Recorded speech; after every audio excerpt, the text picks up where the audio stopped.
Salam jumpa sahabat, ini baru Hebat. Pada pertemuan kali ini saya akan membahas bagaimana cara memilih formasi guru P3K di tahap 2 dengan tepat agar kita mendapatkan afirmasi 100% bagi guru yang memiliki sertifikat pendidik. Sesuai jadwal dari Kemenpan RB bahwa jadwal untuk seleksi P3K guru tahap kedua itu akan dibuka tanggal 24 Oktober ini. Nah, ada beberapa persyaratan. Ini bisa kita lihat di Permenpan RB nomor 28 tahun 2021, khususnya di pasal 33. Yang pertama itu adalah yang bisa melamar di tahap 2 ini, itu adalah pelamar dari tenaga honorer K2 yang tidak lulus pada kompetensi pertama. Kemudian guru non ASN yang terdaftar di Dapodik yang tidak lulus seleksi kompetensi pertama. Jadi ini guru honorer yang tidak lulus di tahap pertama. Kemudian guru swasta yang terdaftar di Dapodik, kemudian lulusan PPG. Jadi tahap 2 ini seleksinya lebih ketat ya Bapak Ibu ya. Kemudian di pasal 2. Pasal 2 ini itu untuk guru honorer dan THK 2 itu bisa melakukan pemilihan ulang atau formasi di SSC ASN. Tapi Bapak Ibu juga bisa memilih di sekolah yang sama jika formasinya masih ada.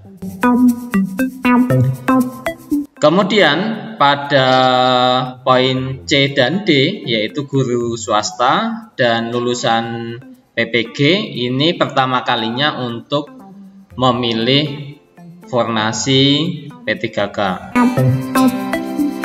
Kemudian poin nomor 4 itu adalah Bapak Ibu itu melamar pada instansi masing-masing ya. Jadi kalau Bapak Ibu di dinas provinsi, maka Bapak Ibu bisa memilih instansi-instansi yang ada di bawahnya.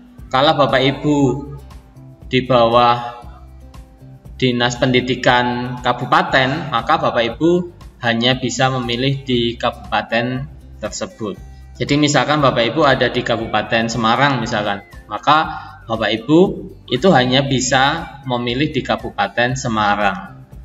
Berarti tidak bisa memilih di kabupaten yang lain.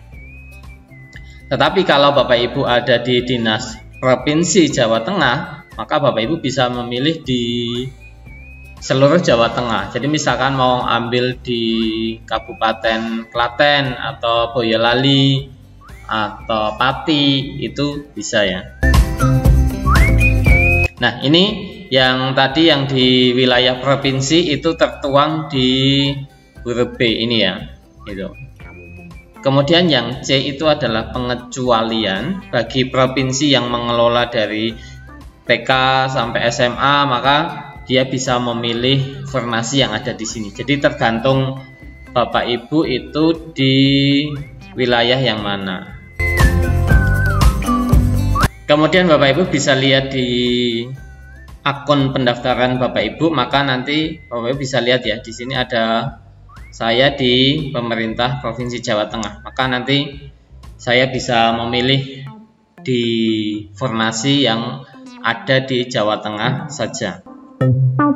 Kemudian pada tahap yang pertama, Bapak Ibu banyak guru yang tidak mendapatkan nilai afirmasi karena meskipun sudah menyertakan sertifikat pendidik. Jadi Bapak Ibu perlu perhatikan, edaran Dirjen GTK ini nomor 1460 BB1 GT 0201/2021 tentang kualifikasi akademik dan sertifikat pendidik.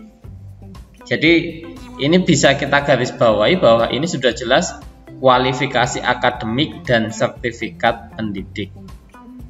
Jadi kita bisa melihat di sini Bapak Ibu, itu yang perlu diperhatikan adalah poin 2 dan poin 5 ya. Jadi poin 2 adalah calon guru P3K harus memiliki kualifikasi akademik sarjana, diploma 4 dan atau sertifikat pendidik.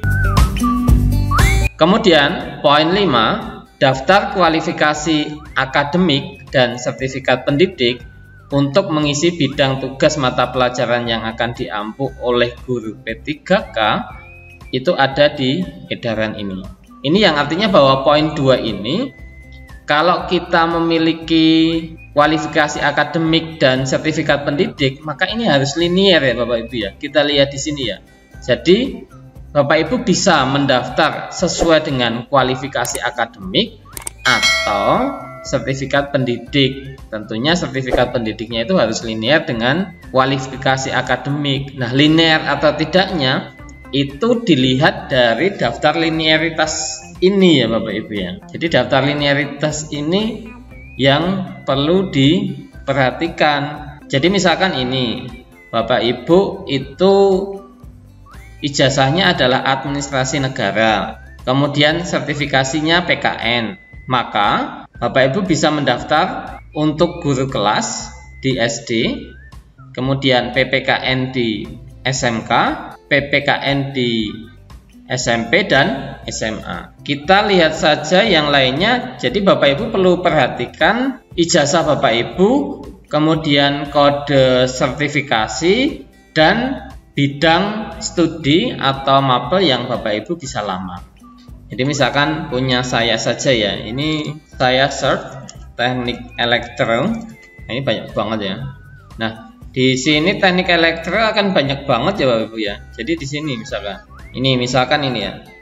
Ini jurusannya elektronika industri, kemudian sertifikasinya adalah teknik elektronika. Maka dia bisa mengambil kompetensi yang linear seperti ini. Jadi misalkan ini, bahkan dia mengambil prakarya pun juga bisa untuk jenjang SMA dan SMP gitu. Jadi biar sertifikat pendidik Bapak Ibu diakui, itu silahkan simak SK kesesuaian kualifikasi akademik. Demikian informasi ini, semoga bermanfaat dan selamat berjuang di seleksi guru P3K tahap 2. Semoga kita semua dilancarkan dan Bapak Ibu semuanya itu dapat lulus. Terima kasih dan nantikan informasi-informasi selanjutnya.